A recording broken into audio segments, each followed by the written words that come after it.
Welcome back. I'm happy to be joined by our Rome correspondent here on the Pelican Brief, Michael Haynes. Michael, how have you been? Not too bad, thank you, Murray. Not too bad. How about yourself? Doing great. We've had a lot coming out here on Pelican recently, and we just finished that great Cardinal Mueller interview that you did for us, and now we have a new interview with Bishop Eleganti. What stood out to you about this first part of this interview? And do you think that this in any way shows a sort of change in sort of the more conservative side of the church and in its disposition to uh, talk out more on some of these issues, particularly with Islam? What stood out to you?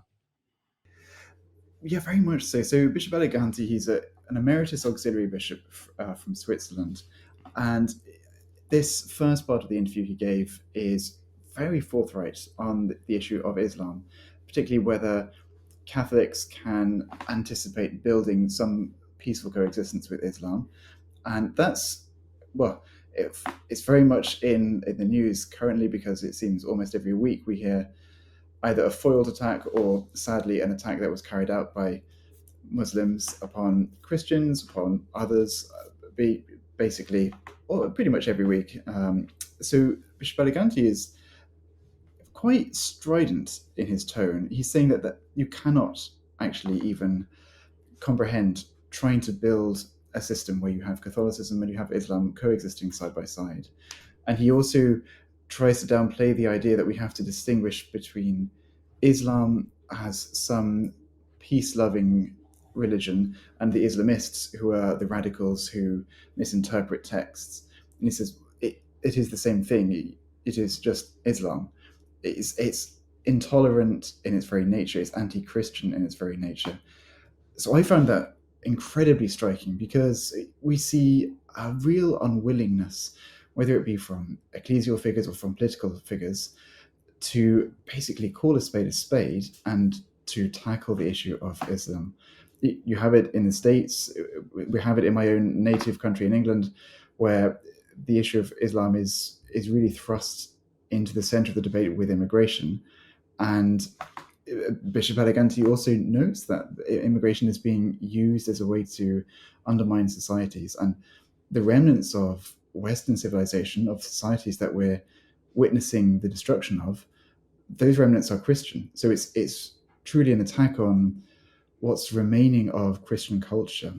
So I think his words are very timely, and hopefully they will just be a cause for people to be a little bit more alert to what's happening around them, I think, because they're not hearing it from many other places. Mm-hmm. Michael, I notice a tension with, especially in the post-conciliar period, and really as we've seen some of the more migration crises open up and see that be more of a hot button issue. I've noticed there's a tension between the church's conception of ecumenism and interreligious dialogue, because there is now a real conflict with Islam, with all groups of Christianity, that makes it so that this is it's a conflict where the church would have to come in and take a side. Like we should expect that with what Bishop Eleganti said here. You're either with Christ, you're with Western civilization, or you're not.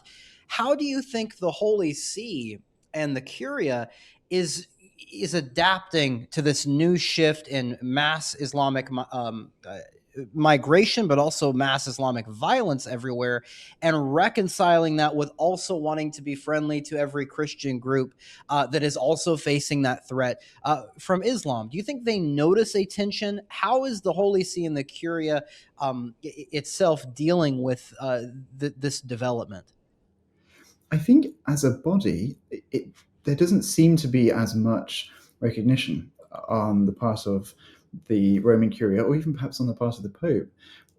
One of his comments on the plane returning from his recent first papal voyage to Turkey and Lebanon dealt with this issue, and he commented on Islam and on immigration, and he seemed to argue that those who were opposed or fearful of Islamic immigration were somewhat, misinformed, and they did not have proper reasons for opposing that.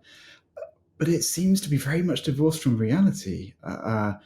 And so I'm not entirely sure the Holy See has come to terms with what's actually happening in Europe, what's happening in once Christian Europe as well. And I've written on Pelican before that Pope Leo has this style of trying to be, I think, very diplomatic, a very gentle approach with, I think, more going on behind the scenes than we perhaps realize. But as Islamic or experts on Islam will tell you, that's not an approach that works especially well with Islam. And I think the Vatican needs to really hurry up and realize that. We saw some kind of blindness, if you will, from Cardinal Parolin when he made that really quite controversial, shocking comment regarding Nigeria's Christians and how the persecution there is not anti-Christian, but it's just over land. It's in reality, aid organization of Sonos, it's Islamic militants attacking Christians. So I think the Holy See is quite behind on this issue, sadly.